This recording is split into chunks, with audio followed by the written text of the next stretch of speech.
सभी छोटे बड़े श्रोताओं को सुनीता भटनागर का प्यार भरा नमस्कार। ऑडियो स्टोरीज के हमारे चैनल कहानी जगत में आप सभी का स्वागत है। हिंदी कहानियों की श्रृंखला में आइए आज सुनते हैं सुधा ओम ढींगरा जी द्वारा रचित कहानी टॉर्नेडो।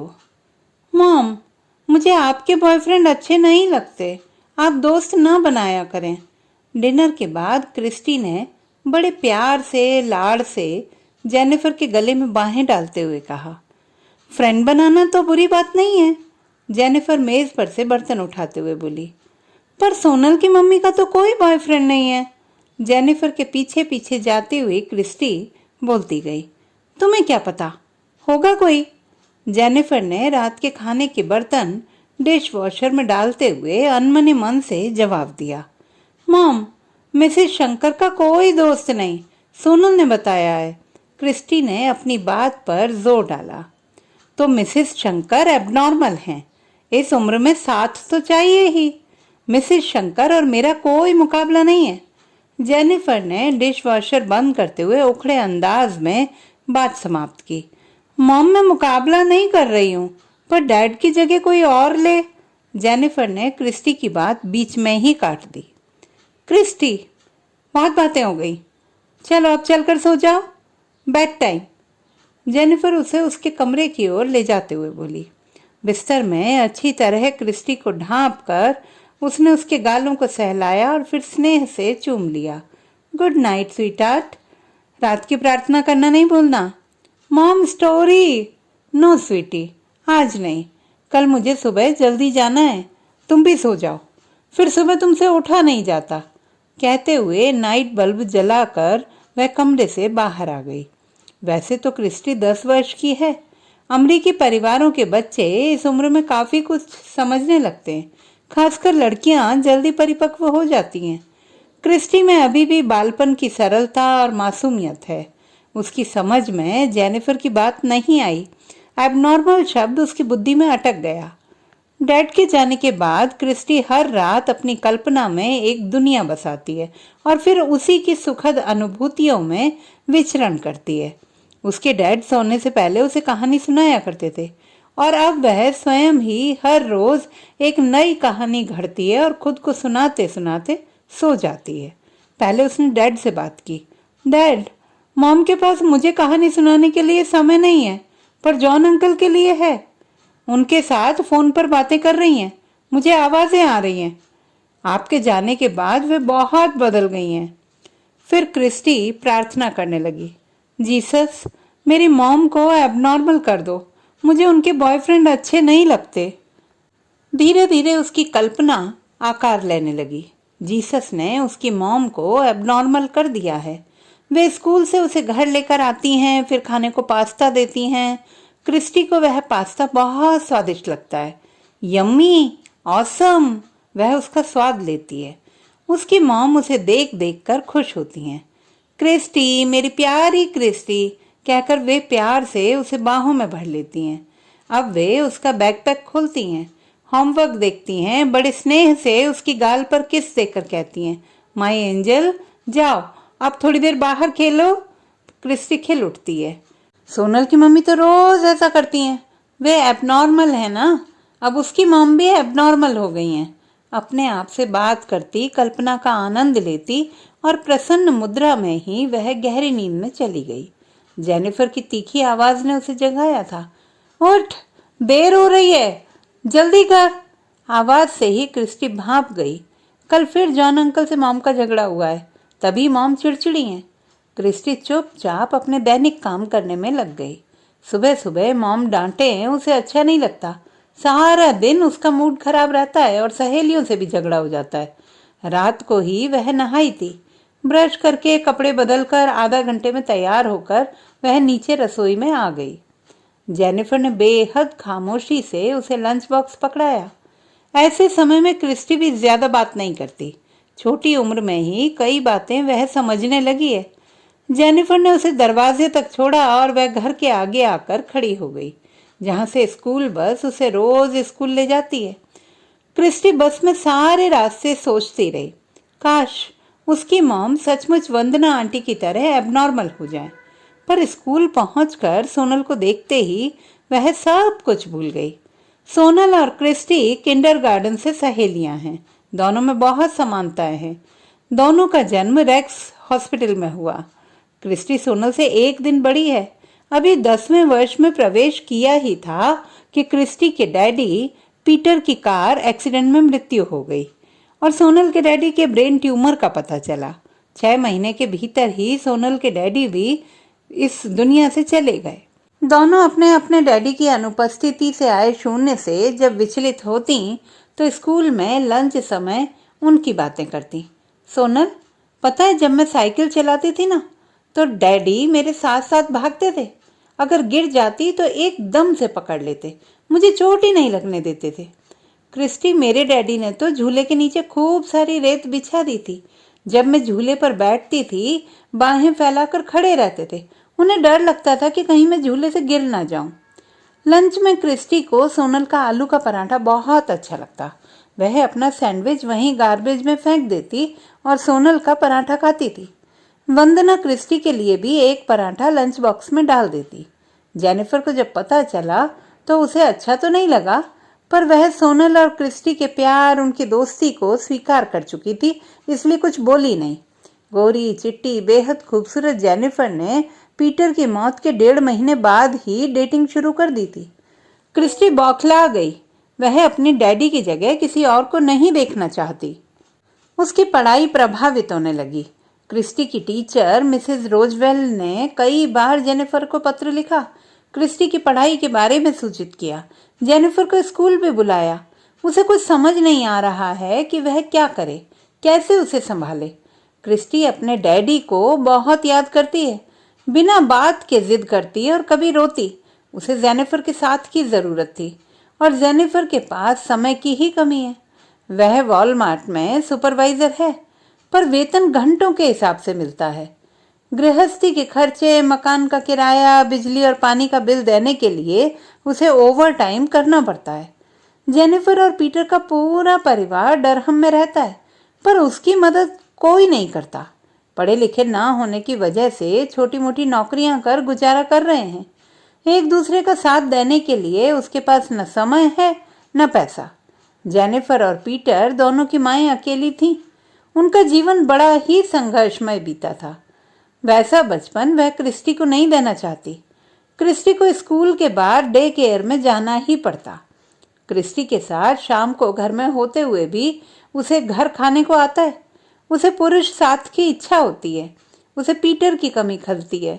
जब भी वह किसी पुरुष मित्र को घर बुलाती तो क्रिस्टी को उसके कमरे में भेज देती। क्रिस्टी अकेली हो जाती। वह या तो टीवी पर सेसमी स्ट्रीट देखती या स्कूबी डूबी डू। कई बार वह अपनी 2 बार्बी डॉल को सोनल और क्रिस्टी बनाकर अपने आप से बातें करती।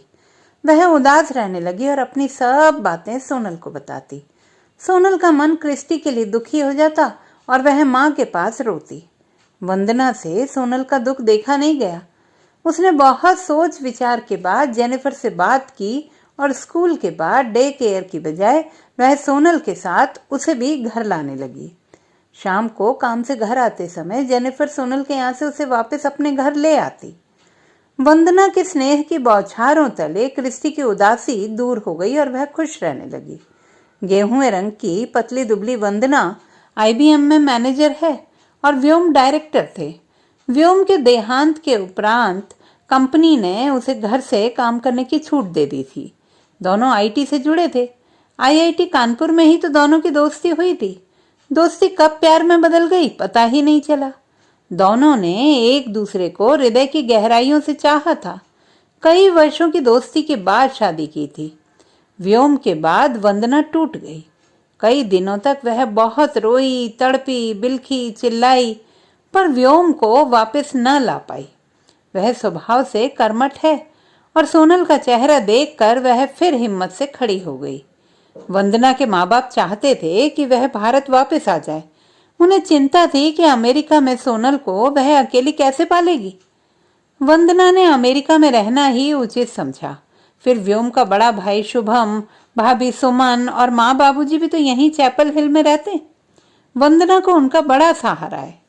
सहारा कितना भी हो, अमरीकी जीवन शैली में रोजमर्रा का संघर्ष तो उसे अकेले ही करना पड़ता था। संध्या होते ही उसे कुछ होने लगता, वह बेचैन हो जाती। रात को उसके शरीर में हलचल होती, संवेदनाएं विचलित करती। पुरुष संसर्ग की इच्छा उसे कभी महसूस न होती, पर भीतर ही भीतर कुछ मथता, सिहरन सी होती। हालांकि व्योम उसके रोम रोम में रम चुका है, उसका ध्यान ही उसे शांत कर देता। प्रेम की चरम परिधि पार कर व्योम उसकी आत्मा में समा चुका है। व्योम से जुड़े एक एक पल को उसने अपने भीतर संजोकर सहेज लिया है। ऐसे भावुक क्षणों में उसे कई बार जेनिफर की बात याद आती है। मिसेस शंकर एबनॉर्मल हैं, क्रिस्टी उसे बता चुकी थी। अगले ही पल वह मुस्कुरा पड़ती। अमरीकी लोग प्रीत की आंतरिक समाधि को कहाँ समझ सकते हैं? जहाँ शारीरिक इच्छा गौण हो जाती हैं, दैहिक सुख के आगे वे सोच ही नहीं पाते। वह भी अपने ही भीतर समाई प्रेम की पराकाष्ठा और उससे उत्पन्न हुए भावों को कब समझ पाई थी? जब तक उसने लियो बुस्कालिया की लव और डॉक्टर जोसेफ मर्फी की the power of your subconscious mind नहीं पढ़ी थी। व्योम उससे कब अलग था? वह व्योम की ही तो बन चुकी थी। कभी कभी वंदना सोचती, शायद श्याम भी मीरा में ऐसे ही समाये होंगे। आंतरिक समन्वय प्रेम की ज्योति प्रज्वलित कर देता है। उसकी लौ पूरा बदन प्रेममय कर देती है। फिर बाहरी सुख की इच्छा नहीं रहती। उसने जेनिफर को ये पुस्तकें पढ़ानी चाही, पर उसने उन्हें देखकर ही दूर रख दिया। उसे सिर्फ एक दो ही शौक थे, परिवार की शिकायतें और दूसरा डेटिंग की बातें करना। क्रिस्टी के मिडिल स्कूल जाने तक जेनिफर ने कई पुरुषों से डेटिंग की। जॉन, जान, स्टीव, माइकल। क्रिस्टी अब इन सब बातों की आदी हो चुकी है। जेनिफर जब भी किसी बॉयफ्रेंड को घर लाती, क्रिस्टी सोनल के घर चली जाती। वह तो वैसे भी ज्यादातर वहीं रहती थी। क्रिस्टी सोनल के साथ भारतीय फिल्में देखने लगी और शाहरुख और सलमान खान की फैन हो गई। बॉलीवुड संगीत उसे बहुत पसंद आने लगा। हिंदू सोसाइटी और सांस्कृतिक संस्था हम सब के कार्यक्रमों में वह सोनल के साथ हिंदी फिल्मों पर नाचने भी लगी। जीवन की भागदौड़ और लड़कियों को एक जगह से दूसरी जगह ले जाने लाने में वंदना कई बार थक जाती। काम का बोझ जब बढ़ जाता और वह अपने काम की मीटिंग्स को छोड़कर निकल ना पाती, तो बाबूजी लड़कियों को स्कूल से घर ले आते। उन्हें स्नैक्स खिलाकर फिर कभी कथक, कभी ताइक्वांडो, कभी पियानो, कभी बैले सिखाने ले जाते। वंदना की आंखें सजल हो जाती जब बाबूजी उसके सिर पर हाथ रखकर कहते, बेटी थक गई ना आज, चल मैं अपने हाथ से चाय पिलाता हूँ, और मसालेदार चाय का एक गर्मा गर्म कप उसे पीने के लिए देते। उसके अपने पिताजी ने तो चारों बहनों की ओर कभी देखा भी नहीं था, जब तक कि उसकी माँ ने बेटा नहीं जाना था। उसके बाद ही वह मुस्कुरा पाई थी, और उसके साथ ही मुस्कुराई थी वे चारों बहनें। वह माँ बाप के पास शायद इसलिए भी नहीं जाना चाहती थी कि उसके भी लड़की है। बाबूजी अक्सर मिताली द्वारा गाई उसकी मनपसंद गजल वक्त ने तन्हा कर डाला तो गम ना कर लगा देते। वंदना के चेहरे की उदासी छंट जाती और बाबूजी मुस्कुरा पड़ते। अमेरिका में समय बीतता नहीं, भागता है। देखते ही देखते लड़कियां हाई स्कूल में चली गईं। एक दिन वंदना जब लड़कियों को स्कूल से लेने गई, कार में बैठते ही क्रिस्टी ने बड़ी उमंग के साथ कहा, वंदना आंटी, जय पटेल ने आज सोनल को डेट पर जाने के लिए पूछा। यह सुनते ही वंदना के पैर ब्रेक्स पर जोर से पड़े। अगर लड़कियों ने सीट बेल्ट न बांधी होती तो उनके सिर सामने की सीटों पर लगते। वंदना विचलित हो गई थी। क्या लड़कियां इतनी बड़ी हो गई हैं? कुछ ही क्षणों में उसने अपने आप को संभाला। Girls, are you okay? Sorry. Vandana अपनी जिज्ञासा रोक नहीं पाई, सहज होकर पूछ ही लिया। फिर सोनल ने क्या कहा? सोनल चुप रही। क्रिस्टी ने चहकते हुए कहा, आंटी मना कर दिया। हमें याद है आपने कहा था ना, no dating in high school. ऐसे टिके स्कोर बढ़िया लेने ताकि आईवी लीग में दाखिला मिल जाए। वंदना ने राहत की सांस ली। रात भर वंदना सो नहीं सकी। उसे व्योम की बहुत याद आई। सोनल को उम्र की इस वय संधि में वह अकेले कैसे संभाल पाएगी? रो पड़ी थी वंदना। तभी व्योम की बात कानों में गूंजी, जब जीवन में कोई विकल्प न रहे परिस्थितियों को सहज स्वीकार कर लेना चाहिए। कहना बहुत आसान है, तुम तो कहकर चले गए, मेरे लिए कितना मुश्किल है तुम क्या जानो। वंदना बुदबुदाई और आंसुओं को पोंछने लगी। उसका सिर दर्द से फटा जा रहा था। एडविल की गोली ली और सोचने लगी, सोनल का 16वां जन्मदिन आने वाला है, शादी की तरह तैयारी करनी पड़ती है। वैसे तो जेठ जेठानी ने हॉल बुक करवा लिया था, कैटरर से बात भी कर ली थी, पर तब भी काम बहुत हो जाता है। अच्छा, कल जेनिफर से बात करूंगी, सजावट के लिए मंजू निगम को कॉल करना है। एडविल ने असर दिखाना शुरू कर दिया। उसकी आंखें भारी होना शुरू हो गईं। सोचते सोचते वह नींद की आगोश में चली गई। सुबह वंदना का मन उदास और चित्त अस्थिर था, पर जन्मदिन की तैयारी ने उसका ध्यान बांट दिया। अंत में वह दिन भी आ गया जिसका सबको इंतजार था। जन्मदिन की पार्टी शुरू हो गई है। डीजे का मध्यम संगीत चल रहा है। क्रिस्टी और सोनल ने लहंगा पहना है। जेनिफर पंजाबी सूट पहनकर अपने दोस्त कैलब के साथ आई थी। लोग धीरे धीरे आ रहे हैं। क्रिस्टी 2 दिन से सोनल के घर पर ही है।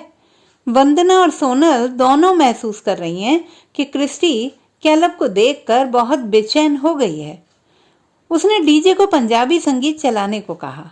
उसके रिदम पर वह पागलों की तरह नाच रही है। 1-2 बार कैलब उसके साथ नाचने भी आया, पर वह उससे दूर चली गई।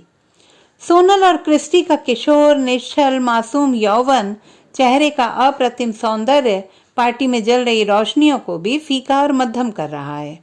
दोनों के लिए यह विशेष दिन है। दोनों 16 साल की हुई हैं।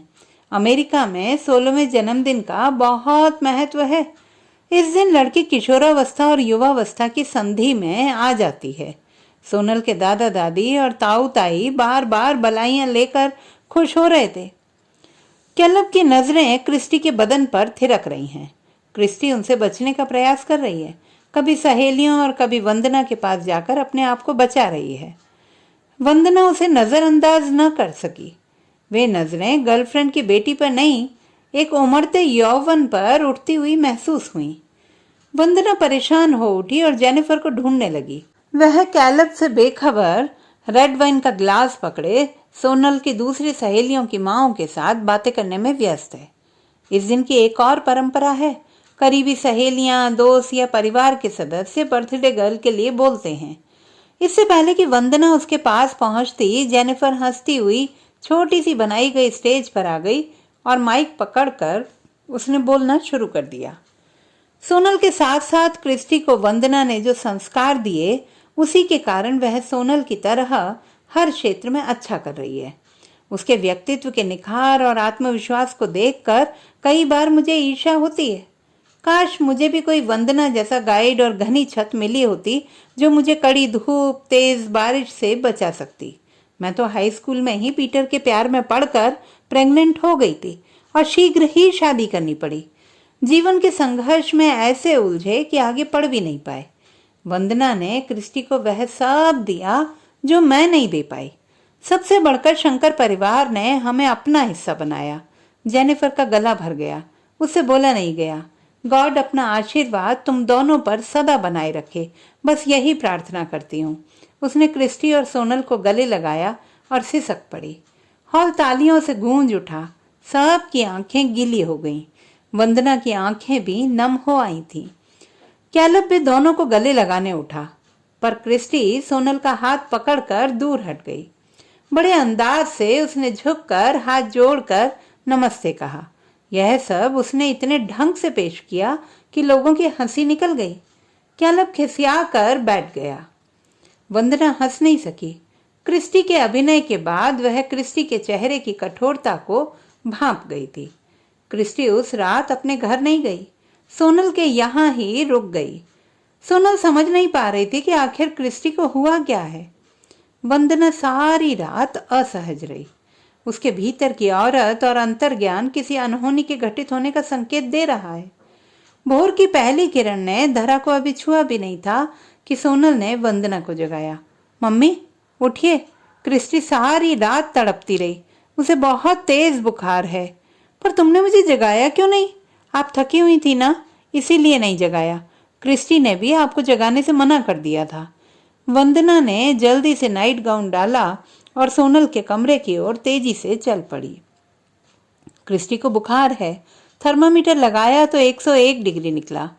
बुखार से ज्यादा वंदना ने क्रिस्टी के चेहरे पर रोष, आक्रोश और शरीर में गुस्सा महसूस किया।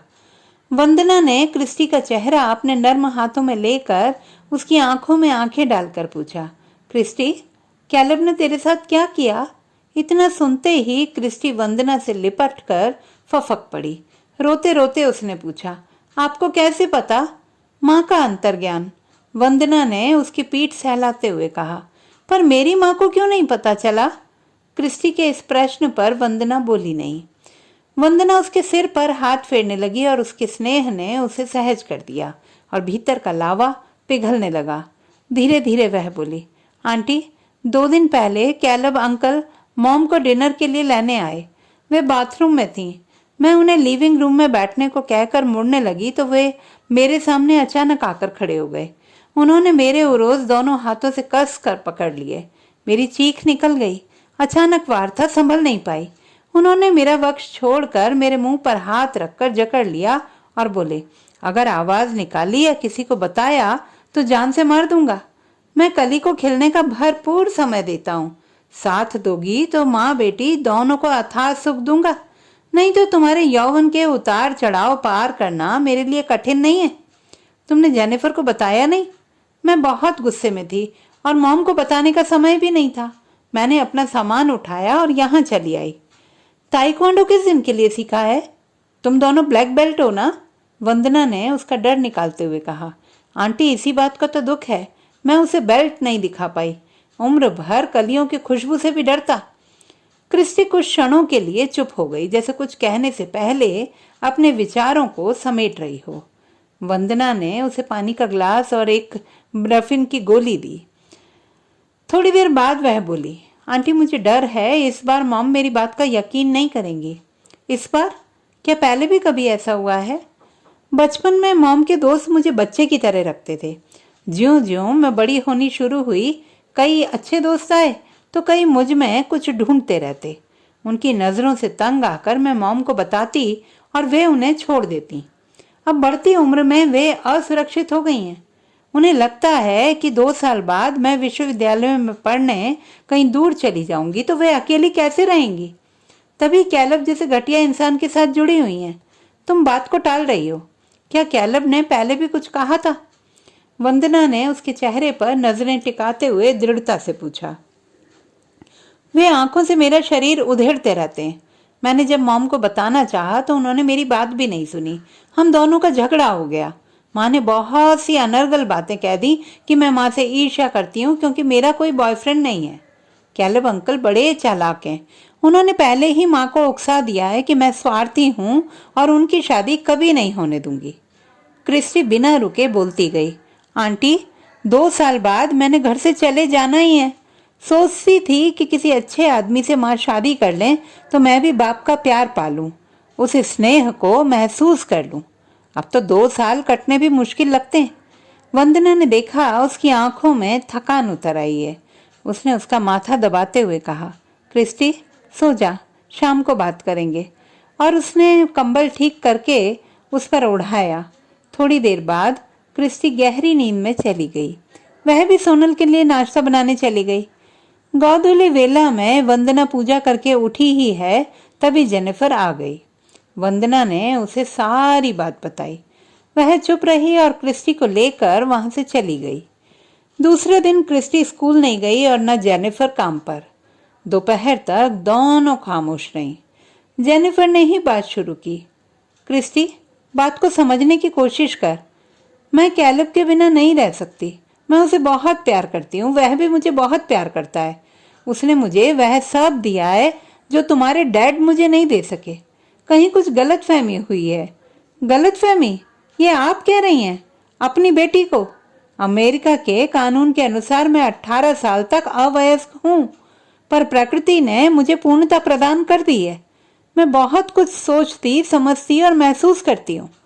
क्रिस्टी, तुम अभी भी बच्ची हो। यह सब तुम्हारे मस्तिष्क में वंदना ने भरा है। वह तुम्हें हिंदू बनाने पर तुली है। क्रिस्टी के चेहरे पर क्रोध की रेखाएं उभरी। वंदना की बात याद आते ही वह शांत हो गई। गर्ल्स, गुस्सा विवेक खो देता है। कोई बड़ा फैसला लेना हो या महत्वपूर्ण बात कहनी हो तो शांत रहना चाहिए। क्रिस्टी ने नर्म होते हुए कहा, ऐसी बातें करके मेरे दिल से अपना सम्मान कम मत करें। आप भी जानती हैं यह सही नहीं है। आपको तो यह भी नहीं पता कि आपकी बेटी की किशोरावस्था कब पीछे छूट गई, उसे माहवारी कब आई और उस दिन उसने क्या महसूस किया, पहली ब्रा उसने कब खरीदी। इन सब का ख्याल मिसेस शंकर ने रखा। इससे जुड़ी सारी जानकारी मुझे दी, मुझे शिक्षित किया। कैलब अंकल की भाषा ना बोलें, मुझे सब कुछ समझ में आता है। यह सुनकर जेनिफर ढीली पड़ गई। क्रिस्टी मधुर स्वर में कहती गई, माँ, आप जैसी भी हैं मेरी माँ हैं। माँ बाप चुने नहीं जाते। हमारे सीमित साधनों और आपकी मजबूरियों को मैं भली भांति समझती हूँ। मैं 2 विकल्प आपको देती हूँ। पहला, अगर आपको अभी शादी करनी है तो मैं स्कूल के परामर्शदाता से बात करके सामाजिक कार्यकर्ताओं की सहायता से किसी पोषक गृह में चली जाती हूँ। कैलब अंकल के साथ मैं इस घर में नहीं रह सकती। मैं उनकी सूरत तक देखना नहीं चाहती। दूसरा, आप शादी के लिए मेरे 18 वर्ष के होने की प्रतीक्षा करें। जब मैं विश्वविद्यालय चली जाऊंगी आप शादी कर लें। 2 साल कैलब अंकल इस घर में या घर के आसपास भी नहीं आएंगे, अन्यथा मैं भूल जाऊंगी कि आप उनसे शादी करना चाहती हैं। 911 डायल करते हुए मुझे देर नहीं लगेगी। 5 मिनट में पुलिस पहुंच जाएगी। आप कैलब को उनके घर या बाहर मिल सकती हैं, मुझे कोई आपत्ति नहीं। आपकी जरूरत मैं समझती हूँ। जेनिफर क्रिस्टी के दमकते चेहरे और दृढ़ आत्मविश्वास के आगे झुक गई। क्रिस्टी यह कहकर अपने स्कूल का काम करने चली गई। जेनिफर सारी रात ममता और काया की कामना के अंतर्द्वंद्व में उलझी जागती रही। एक तरफ कैलब जो उसे अथाह दैहिक सुख देता है और उसकी लच्छेदार बातें उसे जमीन से आसमान तक ले जाती हैं। उसने जीसस की कसम खाकर जेनिफर को विश्वास दिलाया था कि उसने क्रिस्टी के साथ ऐसा वैसा कुछ भी नहीं किया। दूसरी तरफ बेटी, इतना बड़ा झूठ वह नहीं बोल सकती। उसकी आत्मा नहीं मानती। ऊहापोह में उसे वंदना पर गुस्सा आया। उसे अकेलापन क्यों नहीं खलता? उसकी देह क्यों नहीं मांग करती? वह झुंझला गई।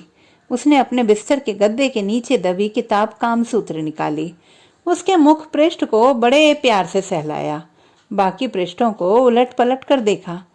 कैलब ने बार्न्स एंड नोबल से उसे खरीदा था और जेनिफर के जन्मदिन का उपहार था वह किताब। जन्मदिन वाली रात पुस्तक में चित्रित क्रियाओं का आनंद उठा उन्होंने चरम सुख पाया था। उन्हीं क्षणों की याद में वह खो गई। किताब उसने सीने से लगा ली। कुछ देर तक वह सोचों की तरंग में बह गई। उसे अपना बदन भारी सा महसूस होने लगा। आंसुओं से आंखें भर आईं। फोन की घंटी ने उसकी तंद्रा तोड़ी। क्रिस्टी ने फोन उठा लिया है।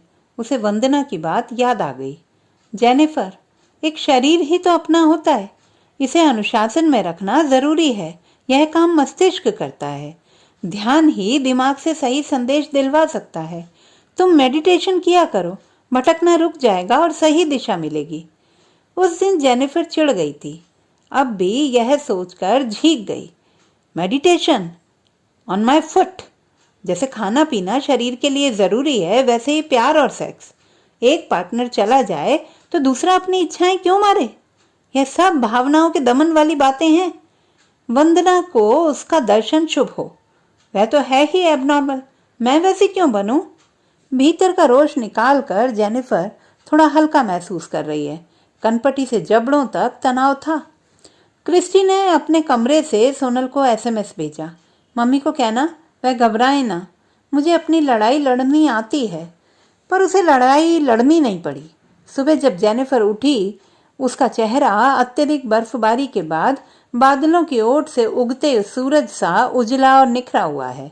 शायद किसी निर्णय पर पहुंच चुकी है। स्कूल जाते समय जेनिफर ने क्रिस्टी को कहा, क्रिस, तुम आराम से 2 साल पढ़ सकती हो। मुझे तुम्हारी सब शर्तें मंजूर हैं। क्रिस्टी मुस्कुरा दी। शायद उसे माँ के इसी निर्णय की प्रतीक्षा थी। पहली खिली सरसों सी दमकती हुई वह स्कूल बस की तरफ भागी थी। क्रिस्टी ने बेबी सिटिंग शुरू कर दी। उसकी कई सहेलियां यह काम कर रही हैं। अमेरिका में 15-16 वर्ष के बाद लड़कियां स्कूल के उपरांत माँ बाप की अनुपस्थिति में बच्चों की देखरेख का काम करने लगती हैं। इससे उन्हें कुछ पैसे मिल जाते हैं और गर्मी की छुट्टियों में क्रिस्टी ग्रोसरी स्टोर में भी नौकरी करने लगी। इनसे कमाया पैसा वह अपनी पढ़ाई के लिए जोड़ने लगी। एक बार कैलब उस ग्रोसरी स्टोर से ग्रोसरी लेने आया था जहां वह काम करती है, पर उसने क्रिस्टी की ओर देखा भी नहीं। 2-3 बार वह उसकी मॉम को घर छोड़ने आया तो बाहर से ही चला गया। क्रिस्टी की असुरक्षित भावनाएं स्थिर होने लगी। 2 साल बहुत तेजी से बीत गए। सोनल को तो वह स्कूल में मिल ही लेती है, वंदना के साथ भी वह जुड़ी हुई है। एसएटी की परीक्षा जिसके अंकों से कॉलेज में प्रवेश मिलता है, वंदना की देखरेख में दोनों ने उच्च स्तर में पास की। कॉलेज प्रविष्टि के फॉर्म भी वंदना ने ही भरवाए थे। ख्याति प्राप्त कॉलेजों से बुलावा आ गया है। सोनल ने बोस्टन विश्वविद्यालय को स्वीकृति भी भेज दी। वह डॉक्टर बनना चाहती है। 8 साल के सीधे डॉक्टरी प्रोग्राम में उसे प्रवेश मिला है। क्रिस्टी ने तो कॉलेज का चुनाव किया है जिससे उसे आर्थिक सहायता और छात्रवृत्ति मिलने की आशा है। अभी उसने स्वीकृति किसी को भी नहीं भेजी है। उसके पास अंतिम निर्णय करने के लिए 2 सप्ताह का समय है। भोर का घूंघट उठे अभी कुछ पल ही बीते थे। उसी समय सोनल ने लगभग चीखते हुए वंदना को बुलाया, mom, come upstairs in my room. आवाज सुनते ही वंदना रसोई में से भागकर ऊपर गई। सोनल के सामने कंप्यूटर खुला हुआ है और क्रिस्टी की एक बड़ी सी ईमेल जिसमें लिखा है, वंदना माँ, इस संबोधन का अधिकार स्वयं ही ले रही हूँ। बहुत दिनों से आपको इस तरह पुकारना चाहती थी पर बुला नहीं पाई। तकरीबन 7 बजे कल रात मैंने घर छोड़ दिया। शाम के 5 बजे शरारती मुस्कान लिए कैलब अंकल मॉम के साथ शादी करके घर आ गए और आते ही माँ के तर्क शुरू हो गए। 2 साल कैलब ने हमारी बात मानी, आज उसकी सुन लो। वह मेरी कसम खाकर तुम्हें बेटी मानता है। इन गर्मियों में साथ रहकर परिवार और बाप का सुख ले लो, फिर तो तुमने चले ही जाना है। मॉम अंकल की चाल में आ चुकी थी। मैंने उनकी वही पुरानी नजरें, आंखों में तैरती प्यास की लहरें और चेहरे पर विजय के भाव पढ़ लिए थे। मैंने भी अभिनय किया। मुझे उनकी शादी की बहुत खुशी है और एक उत्सव के साथ नए जीवन की शुरुआत करना चाहती हूँ। रात को विशेष खाना बनाना चाहती हूँ और एक लंबी चौड़ी लिस्ट देकर उन्हें ग्रोसरी लेने भेज दिया। जरूरी सामान उठाकर मैंने घर छोड़ दिया। एक पत्र मॉम के लिए छोड़ आई हूँ। कुछ पैसे मैंने जोड़े थे, वे इस समय काम आएंगे। किस कॉलेज में प्रवेश लूंगी नहीं जानती, आपको बता दूंगी, पर मॉम और कैलब अंकल को कभी नहीं और कुछ नहीं बताऊंगी। मुझे उम्र भर उनसे दूर रहना है। आपके पास आ सकती थी। 18वें जन्मदिन में 3 दिन बाकी हैं। कैलब अंकल कमीने हैं। अवयस्क को पथभ्रष्ट करने का दोष लगाकर आपको तंग कर सकते हैं। यशोदा मैया को ऐसे छोड़ूंगी कभी सोचा न था। आपके संस्कार और समय समय पर दी गई नसीहतें ढाल और कवच का काम करेंगे। सोनल को संभालिएगा, वह मेरे इस तरह जाने से दुखी होगी। आप मेरे हृदय में मंदिर की घंटी सी समाई हुई हैं। आपकी बातों की खनक कानों में गूंजती रहती है। माँ बहुत खुश हैं और मैं उनके लिए खुश हूँ। अब मैं उन्हें नहीं मिलूंगी। जीवन के लिए जो सोचा है उस लक्ष्य तक पहुंचना चाहती हूँ। जिस दिन कुछ बन गई तब आपको मिलने जरूर आऊंगी। Take care. आपकी मुंह बोली बेटी, क्रिस्टी। सोनल पत्र पढ़ते पढ़ते रो पड़ी। इससे पहले कि वंदना उसे चुप कराती, डोर बेल बज उठी। दोनों हैरान हो गई। इस समय कौन आया है? वंदना जल्दी से नीचे गई। दरवाजा खोला। पुलिस अफसर के साथ कैलब और जेनिफर को खड़ा पाया। वंदना बिना कुछ बोले संकेत से उन्हें सोनल के कमरे में ले आई और ईमेल पढ़वा दी। अफसर उन दोनों को घूरता हुआ सीढ़ियां उतर गया। ऐसा लगा एक टॉर्नेडो आया और सब कुछ तहस नहस कर गया।